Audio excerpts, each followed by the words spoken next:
Professor, is the Arctic the best indicator about climate change? The Arctic appears to be the most sensitive part of the global climate system.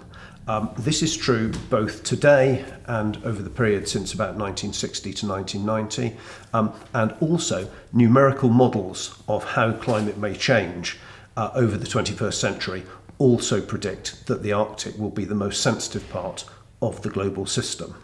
The reason for that is actually quite a simple one. It's at root because the Arctic Ocean is covered by a thin, just 2 meters thick, covering of sea ice.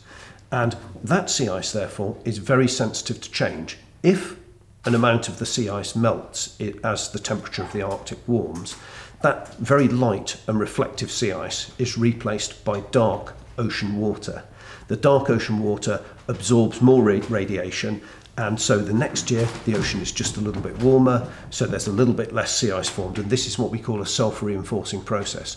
And it's that self-reinforcing process of a change from light reflective ice to dark ocean that makes the Arctic the most sensitive part of the global climate system. And what do we need to do to improve the situation? I don't know if it's too late. Well, improving the situation is a hard one because there is sufficient greenhouse gas, methane and other greenhouse gases in the atmosphere, and there is a residence time of those gases in both the atmosphere and the ocean, that even if we make major changes tomorrow, for example, the lag time of those gases in the atmosphere would be on the order of 50 years. So there are some things we can't change immediately, and then of course how much we reduce emissions of greenhouse gases, methane and the like, will depend on how serious the problem is going forward. Mm-hmm. And what do you think? What's your opinion about the Paris summit, the conclusions?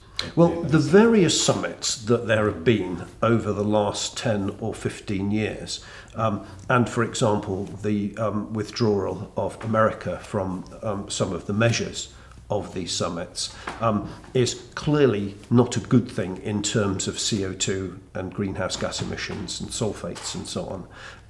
But on the other hand, it really depends what America and other countries actually do that is important. None of the protocols are binding, and therefore it's really up to countries and the mechanisms within those countries as to how they're going to change. A lot of countries are making enormous efforts. I was in the little Faroe Islands between Norway and Iceland very recently, and their ambition is to become completely green within the next 10 years from wind energy. And much bigger countries than that, and many European countries are trying quite hard to cut emissions where they can. Mm-hmm. The measures of Paris summit will be enough, or we have to consider as this international agreement a first step, only a first step? It's hard to get countries to agree to do things. Some countries view them as economic impediments and giving away economic advantage to competitor nations. And I think discussion of these things at major summits is useful. Agreements at major summits is useful. But what it is down to in the end is what the political will and industrial will in given countries is. I think this is what will really make the difference on the ground. Mm-hmm. Okay, perfect. Thank you. Thank you.